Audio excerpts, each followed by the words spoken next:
It seems my husband has been possessed by a devil. I'm giving this house to Susan. If you oppose me, we're getting a divorce. He's planning to give our house, which is under my name, to our eldest son's wife? Old hag, get out of here ASAP. The wife who got my husband on her side. I'm changing it to my name, LOL. I can handle a monthly mortgage of about $1,800 easily. It seems my eldest son has joined her. Well, I don't have any attachment to this filthy house anymore. I'll move out then. I will make sure all three of you go to hell. Prepare yourselves. My name is Grace, and I'm 60. I work in an executive position in a major corporation. I live with my husband, Robert, who is 2 years younger. Last year, we renovated our house for our future. Our house was built by my father, and it's quite old. For that reason, it was really worn out, and we wanted to make it easier to live in as we approach our old age. However, because of our age, the loan is a bit high at $1,800. However, it's not an amount we can't afford, and I was told that the loan would be approved since I work in an executive position at a major company. By the way, Robert is a manager at a small restaurant, and his income is less than mine, so apparently it's easier for me to get a loan.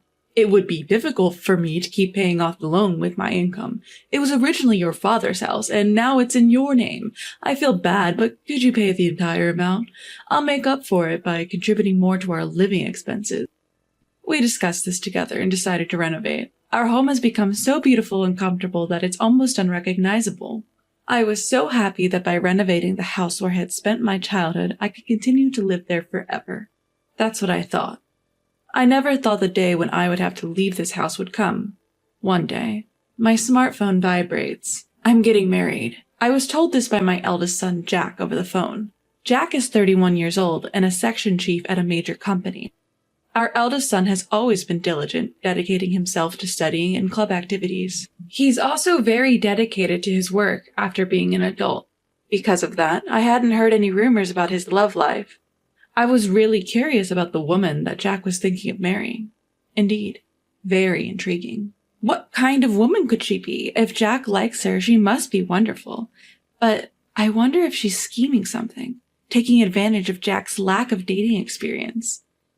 I was half excited, half anxious about the woman our son would be bringing home for the first time. Then came the day of meeting her. A neat woman with brown hair and wearing a white chiffon dress showed up. I'm Susan. Nice to meet you. She had very good manners and a neat appearance, making a great first impression. Nice to meet you, Dad, Mom. Showing her clean white teeth, she smiled at us. I can entrust Jack to her. That's what I was thinking, and Robert also seemed to feel the same way, smiling broadly. She's a good girl, as Robert murmured quietly. I'm very pleased to hear that from you, sir. I'm looking forward to getting along with you, she said, clutching Robert's hand and looking into his eyes. What on earth is she doing? Surprised by her close distance, I pulled back a bit. Jack seemed surprised too, but Robert didn't seem bothered. I wasn't jealous, but it was not a pleasant feeling. What are you doing? Thinking it wasn't good for Jack, I addressed Susan. Then, in a flustered manner, she said, Oh, I'm sorry. I shouldn't have done that on our first meeting. I'm really sorry. And immediately let go of Robert's hand. I often hear from everyone that I don't understand personal space. I don't mean any harm, I just end up doing it. I'm really sorry. She doesn't seem like a bad person. But I couldn't hide my surprise at her behavior even though my first impression was good. But Jack was head over heels for her. Also for her behavior. You know, Susan may not understand personal space, but I think that's one of her good points. She approached me even though I'm shy and have trouble approaching women. That's why I'm able to be in a relationship with Susan and even considering marrying her. I didn't expect the usual introverted Jack to change this much due to Susan's behavior. I entrust Jack to you. I had a lot of speculation, but I recognize she's a good person. I approved their marriage, and then things moved quickly and they got married a few weeks later. I wished them all the happiness from the bottom of my heart. Half a year after their marriage, one day. I'm home, huh? When I got home from work, I saw a woman's shoes at the entrance. In the living room, there was Susan. Welcome back, mother-in-law. Looking at the table, there was lots of empty cans and bottles of booze. It seemed they had been drinking. What is this? Why were they having a drinking party without Jack? Being curious, I asked. Well, when I was coming back home from work, I bumped into Susan. She said she wanted to get along with me better, so we decided to have a drink. But I'm broke before payday, so I suggested we drink at home. Why have a drinking party at home? It would be better if Jack was also there, and I didn't want to intrude on the newlyweds. They could have just drank at Jack and Susan's place. I asked while tilting my head. It would have been fine at our place, but this house is so beautiful. And right now, our place is a mess. Susan, who wasn't pronouncing words properly.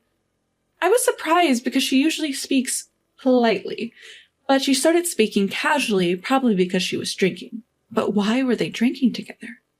Why didn't you invite Jack? For a daughter-in-law to come to her in-law's house alone, and to come for drinks while they're newlyweds, I think it's a little out of the ordinary. From the moment I saw the two of them, I have been looking for Jack. Jack is, he's so caught up in the busy season at work, and I've been working overtime nonstop. That's why I'm just so lonely. Susan starts to cry as she says this. Shush now, Susan. It's not your fault. The one to blame is Jack for leaving his newlywed wife alone. Robert begins to console her, stroking her hair. Oh, Daddy-in-law. What a bizarre scene. It's rather nauseating. Hey, Robert, Susan is your daughter-in-law. It's disrespectful to Jack. You shouldn't act like this. I scold Robert for his inappropriate behavior, but then... Don't scold Daddy-in-law, please. Susan stands up for Robert. What? Her response was so absurd I couldn't help but blurt out my confusion. I had a lot to say, but after a tiring day at work, I couldn't be bothered. I'm going to take a bath. Please clean up after. I sigh as I head to the bathroom to escape. Then I call Jack to explain the situation. He says he'll stop working and come to pick Susan up right away. I see Susan as a bit eccentric, but Jack must really love her to be willing to leave work and come get her. But it might be a bit challenging to live with her after marriage. I may not be the best mother-in-law, but once Jack arrives, I've decided to offer him some advice on married life. Time flies as I soak in the tub, lost in thought. Feeling a bit lightheaded, I head to the living room, where I find Jack has arrived to pick up Susan. Or so I thought. But despite having driven here, he's drinking. Jack, you drove here, right? You're not supposed to drink. I question him, and he cheerfully replies in a tipsy state. No, Susan said she wanted to drink, so I decided to stay the night. I'm glad my son will be staying over. But the daughter-in-law who's left a bad impression is here too, and all of a sudden, I'm honestly baffled. But Jack's already been drinking. I can give you guys a lift. I really don't want the daughter-in-law to stay over. Despite being tired, I propose to drive them home. But then, No, I feel bad for you. You must be tired too. How about you join us for a drink? Jack suggests with an easygoing smile. I can't say anything more. Huh? At this moment, something felt off. Suddenly, Susan cracked a mischievous smile. Yes, indeed. It was as if she was laughing at my bewildered state. It's just my imagination, right? I tried to convince myself it was just a misunderstanding, but in fact, her incredibly terrific plan had already begun at that point. The next day, Susan kept apologizing for her blunder. I'm truly sorry, she said and left, and I felt relieved as if a storm had passed. Then that day when I got home, Susan was there again. There was no sign of Jack. I was filled with a sense of despair, but the situation was different from the day before. I'm sorry to disturb you again, but I really wanted to apologize, she said, offering me some sweets. I guess I got carried away. My bad. Robert seemed remorseful. It was a bit annoying, but they seemed to be reflecting, so I should let it go this time. I forgave them. Thank you. And maybe because Susan felt quite awkward about the whole thing, she stopped coming over. Frankly, I didn't want to deal with her much, so I was grateful for the outcome. So I thought. Until one day. Robert came to me with a serious face, saying he had something to talk about. As I was wondering what it was and stayed in the living room, Jack and Susan came home. It's been a while. I greeted them, but for some reason I was ignored. Did they not hear me? As I was wondering, Robert suddenly shouted, "I'm giving this house to Susan. If you object, we're getting a divorce." What? as I thought he was suddenly blabbering about he's giving the house to Susan. I didn't understand. As I was taken aback, Mother-in-law, please leave. Susan said that. What? What does that mean? I was in chaos. Hold on, what do you mean you're giving the house to Susan? When I questioned, Robert answered, You've been bullying Susan all this time, doing such a stupid thing. Bullying? Baseless. That's impossible. But no matter how much I argued, Robert wouldn't listen. Shut up, she said so. That's why she was crying that she couldn't come home until now. Robert kept yelling, and Susan was shedding tears. Why did it come to this? Then Jack snapped, as if to join in. I didn't think my mother would do something like that. This is seriously messed up. The more I denied it, the angrier the two of them got, and Susan was overflowing with tears. That's why I'm divorcing you. Get out now. I'm staying here with the two of them. Why on earth should I have to give my house to Susan? When I ask, he retorts, Because Susan is deeply hurt. Normally we should be demanding compensation, but I think there's a better way. To take away your precious house and give it to Susan. That way, it should inflict appropriate damage on you, right? I didn't bully her. Why do I have to be hurt? Besides, there's no way Susan, who quit her job when she got married, can pay an $1,800 loan. When I say that, he replies, Don't worry, the title will be in Jack's name. With Jack's salary and previous employer, we can immediately change the title. Even so, since the loan is in place, changing the title is basically difficult. If it were that easy to change the loan, anyone could buy a house. I don't think the bank will approve it. When I say that, Robert says, You work for a big corporation, and so does Jack, so it should be okay. Plus, one of my friends works at the bank where you have your loan. I think we can talk to him, and everything will be okay. It's unclear where such confidence came from. That's right, an $1,800 loan is no big deal, LOL. Jack, brimming with confidence, led by Robert's words. It has become a real matter that I will have to hand over the house. I've said it over and over, I haven't bullied her, so I absolutely won't give up the house. When I object, they both blow up again. Ugh, this is too much. As I'm getting fed up, Susan, who has been crying the whole time, speaks up. Mother-in-law, for the sake of this child, please. Susan pleads, stroking her belly. No way. Mom, Susan is pregnant. If she remains as mentally unstable, she might have a miscarriage, right? So please, give in. She announces her pregnancy here. Stress is indeed a big enemy during pregnancy, but that doesn't mean I should give up my house because of some unfounded accusations. I remain perplexed. Just leave me alone for a bit. I leave the scene and go to the bedroom. Bullying? Have I unknowingly been horrible to Susan? As I'm lying on the bed riddled with worry. What's this?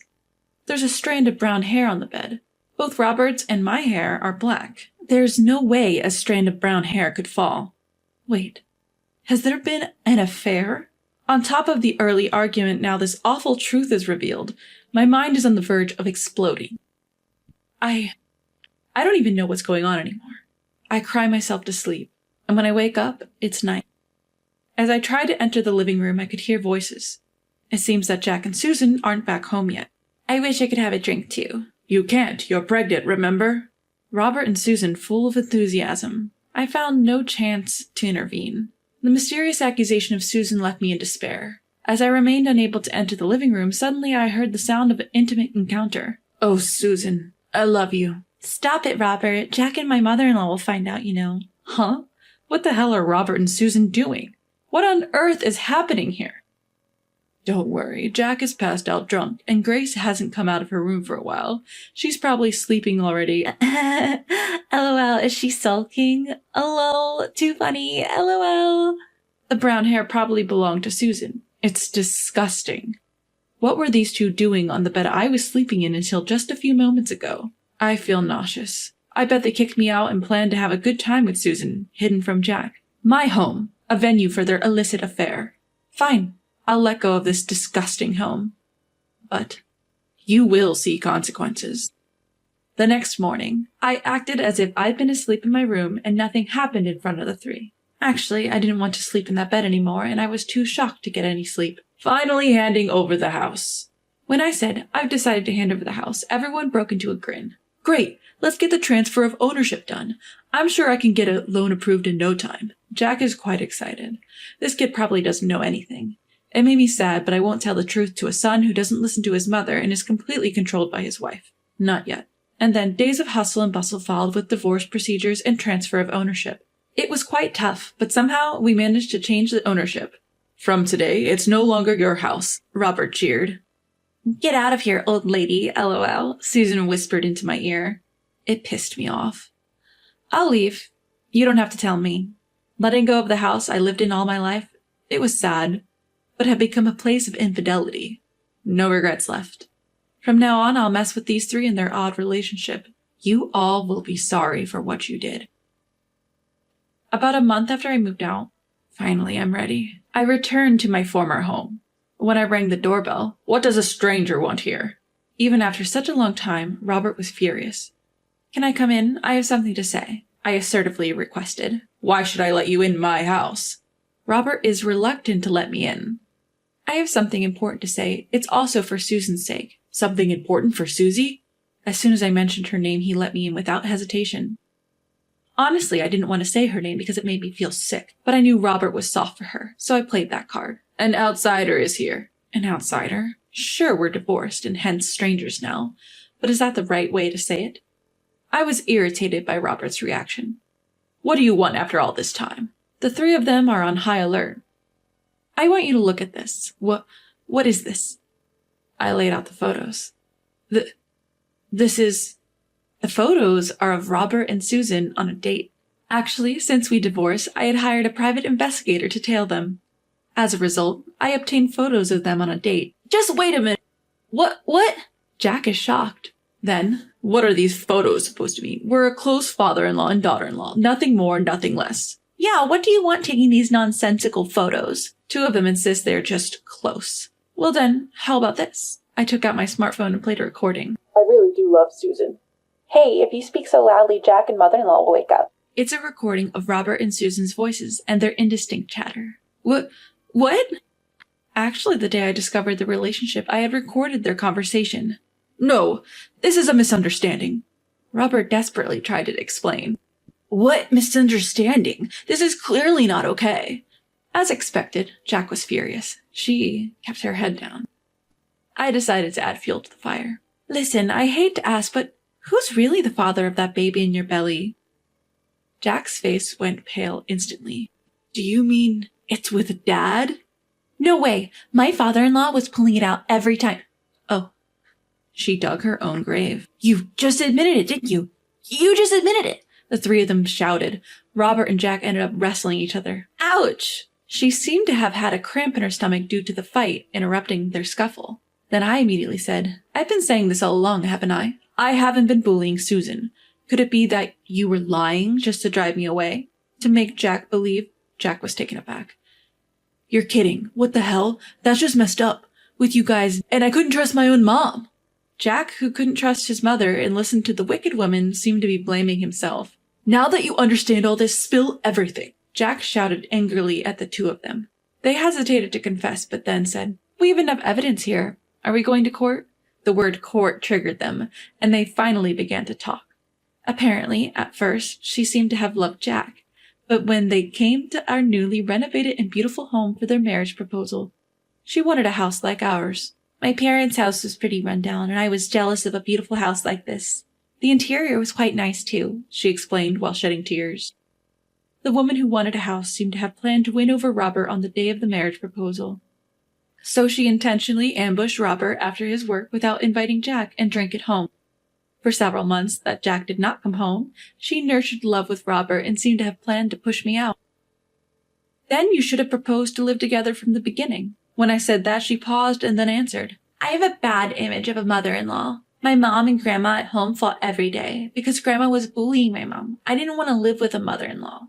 The only way to live comfortably in a beautiful house was to get the mother-in-law to leave."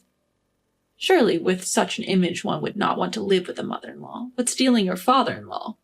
However, what did Robert think about this fact? "I knew I was being used, but when she came to greet me, held my hand and smiled, Robert, who fell in love, knew he was being used, but he seemed to have done such a thing to abandon me and keep her by his side. "You guys, you're the worst." When Jack said so, the two of them lowered their heads and shed tears. After that, Jack naturally divorced. When he checked the DNA of the child born just in case, it turned out to be Robert's child. I won't pay child support. Saying so, Jack demanded compensation from the two of them. Of course, me too. I can't believe I'm suing my own father for compensation. I patted Jack's head as he sighed in disbelief. That crazy woman had thrown us all for a loop. But the one who's going to regret messing up her life more than any of us is her from here on out. And my hunch was right on the money. Fast forward 2 years, she remarried Robert and decided to stick it out without divorcing, for the sake of their child. She then put the child she had given birth to in daycare so she could work. Oh look, Uncle, came to pick you up today. Apparently she's been getting the side eye from other moms at the daycare. The kids seem to be getting along fine, but she's feeling down because she can't make any mom friends. And when she tried to explain her divorce and remarriage to Robert to her own parents, they were furious, and their anger was directed at Robert. She's been estranged from them ever since. All of this is her own doing. And as for that house, Jack is living there alone. I wanted to sell it, but that would be too harsh on Mom. After all, this is the house where she's been living since she was born, right? A house full of memories. I just can't sell it. I told him I didn't care and that the house was creepy after all that. But he was so guilt-ridden that he couldn't sell it. And maybe because I've been saying that house gives me the creeps too much, he had it professionally cleaned and he threw out all of Robert and Susan's belongings. And Jack, who did all that for me, said, "Even though it was because of that woman, I did something terrible to Mom. I know you probably won't forgive me, but please, visit me or come to the house on a whim and let me show you some devotion." And with that, he gifted me with a ticket for a hot springs trip. Jack has definitely shown remorse. I can't forgive him yet, but I think I'll try to work towards rebuilding our parent-child relationship as it once was.